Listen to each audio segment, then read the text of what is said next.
Most of the time, the in-clear will be installed in line with a circ pump.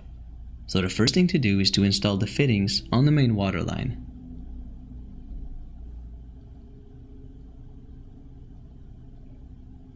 The distance between the fittings needs to match the in-clear's length, so good measurement is critical.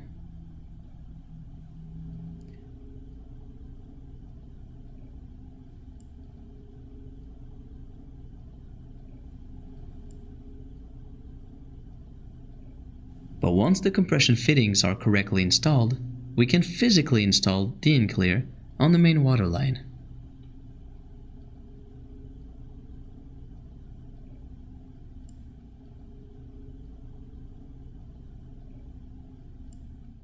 To make sure that the compression fittings are tight enough, you can use a tightening tool like this one.